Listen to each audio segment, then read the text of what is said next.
Haleluya, Shalom saudara yang dikasih dalam Tuhan. Masih bersama saya Pastor Glenn Natuheru dan masih dalam program Bible and Coffee. Saudara yang dikasih dalam Tuhan, melalui program ini saya kembali mengajak setiap umat Tuhan untuk kita bersama-sama merenungkan firman Tuhan. Kenapa kita perlu merenungkan firman Tuhan? Yang pertama, karena dunia di mana kita hidup bukanlah dunia yang mudah untuk kita jalani. Firman Tuhan menuntun dan mengarahkan kita kemana harus kita melangkah sesuai dengan rencana Tuhan. Yang kedua, kenapa kita perlu merenungkan firman Tuhan? Karena dengan merenungkan firman Tuhan setiap hari kita dibersihkan. Yesus bilang kepada murid-muridnya, karena firman engkau sudah bersih. Sehingga semakin hari kita semakin hidup mempermuliakan nama Tuhan. Saudara yang dikasih dalam Tuhan, melalui program ini saya mengajak setiap kita umat Tuhan untuk kembali merenungkan firman Tuhan. Kita berdoa, kita datang kepada Tuhan. Bapa, dalam nama Yesus kami mengucap syukur buat kasih setiamu, buat anugerahmu dalam kehidupan kami. Terima kasih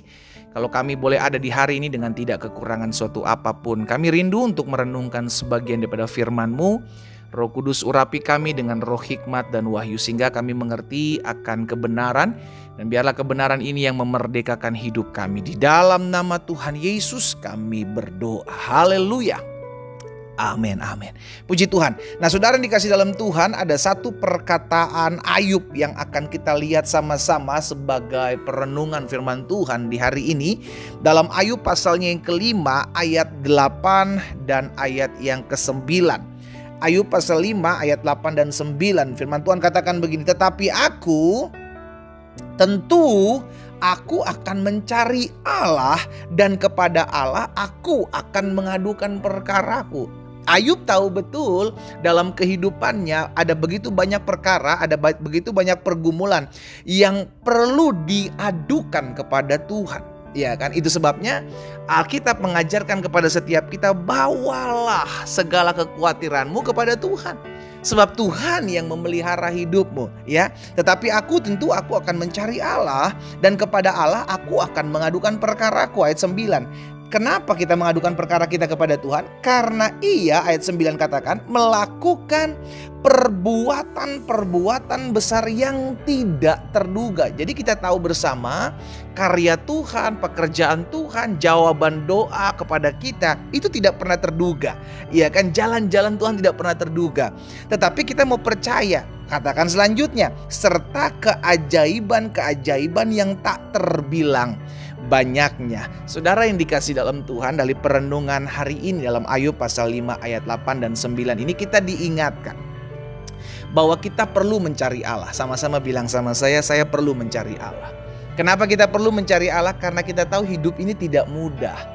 Hidup ini tidak mudah, hidup ini tidak gampang. Alkitab mencatat dunia di mana kita hidup adalah dunia semakin hari semakin jahat. Orang jahat akan semakin jahat. Saudara dikasih dalam Tuhan, kalau kita tidak kuat dalam iman, kita tidak dekat dengan firman Tuhan, maka kita akan jadi sama dengan dunia ini. Itu sebabnya Ayub bilang, tentu aku akan mencari Allah. Kepada Allah aku akan mengadukan perkaraku.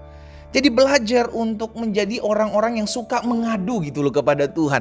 Iya kan, bentar-bentar ada pergumulan ini kita ngomong sama Tuhan. Layaknya anak dengan orang tua. Apa yang dialami oleh anak akan mengadu kepada orang tua.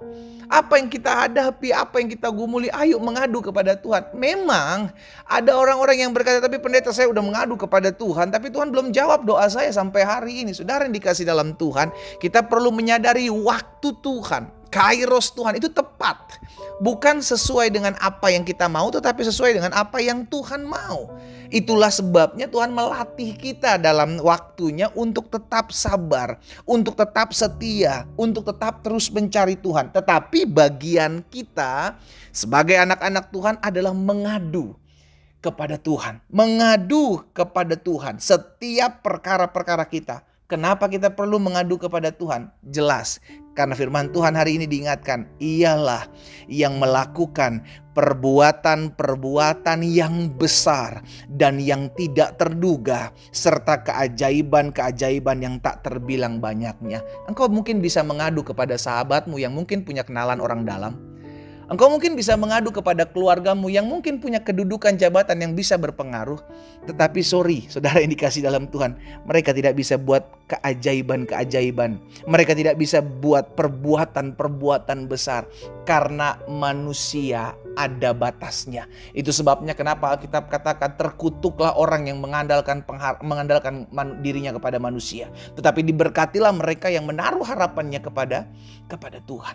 Hari ini kita diingatkan.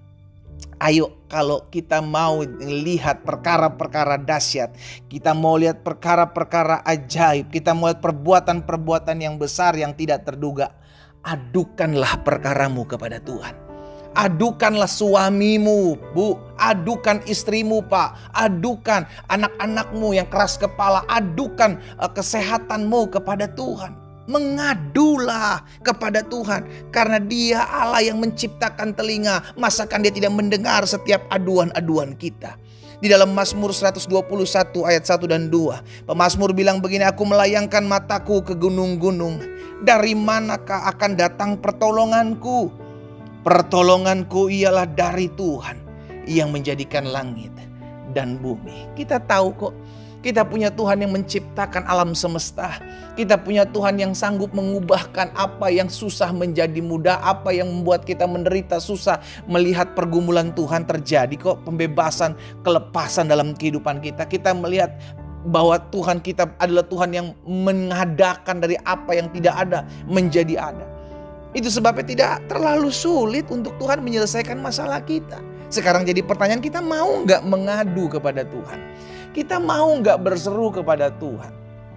Hana, mama dari hamba Tuhan yang besar yakni Samuel, saudara dikasih dalam Tuhan, dia mengadu kepada Tuhan. Dalam tangisannya, dalam keluhannya, dalam apa yang dia hadapi, dia mencurahkan isi hatinya sama Tuhan. Kalau engkau hari ini sudah mengambil keputusan untuk mengadu kepada Tuhan, engkau sudah mengambil keputusan yang tepat. Sekalipun kau bilang, tapi pendeta sampai hari ini aku belum lihat. It's okay. Yang penting kau lakukan bagianmu. Yang penting kau kerjakan apa yang sudah tercatat dalam firman Tuhan. Adukanlah pergumulanmu. Adukanlah masalahmu. Adukanlah perkaramu. Maka engkau akan lihat perbuatan-perbuatan yang besar yang tidak terduga. Dan kau akan keajaiban yang tak terbilang banyaknya. Selama kita mau mengadu kepada Tuhan, maka Tuhan yang menciptakan telinga dalam hidup manusia, Dia juga mendengar setiap apa yang kita adukan kepada Tuhan, kepada pribadinya. Dan ketika Dia mendengar, maka Dia akan menjawab setiap apa yang menjadi pergumulan saudara dan saya, sesuai dengan ketetapan dan waktunya yang tepat bagi saudara dan saya. Kita berdoa, kita datang kepada Tuhan. Bapa, terima kasih kalau hari ini Engkau kembali mengingatkan kami bahwa ketika kami mengambil keputusan untuk mengadu kepada Tuhan melalui doa kami, melalui pergumulan kami, itu adalah keputusan yang tepat. Itu sebabnya kami mau lihat ya Tuhan, perbuatan-perbuatan yang besar yang tidak terduga terjadi dalam hidup umat-Mu yang mengadu kepadamu. Kami mau lihat keajaiban-keajaiban yang tak terbilang banyaknya buat mereka umat Tuhan yang mengadu kepadamu. Kalau ada di antara umat-Mu yang hari-hari ini mengadukan masalah rumah tangganya, mengadukan suaminya kepadamu, mengadukan istrinya kepadamu, mengadukan anak-anaknya, mertuanya, menantunya kepadamu. Dari antara umat Tuhan ada yang mengadukan kesehatannya kepadamu, mengadukan ekonominya, keuangannya kepadamu. Hari ini hamba berdoa dalam nama Yesus Tuhan. Engkaulah Allah yang mendengar setiap aduan umat-Mu. Dan Engkau yang menjawab sesuai dengan ketetapan dan waktu-Mu yang ajaib. Yang kami imani ketika kami mengadu kepadamu, kami akan lihat perbuatan-perbuatan yang besar dan keajaiban-keajaiban yang dahsyat. Di dalam nama Tuhan Yesus, hamba berdoa. Haleluya. Amin.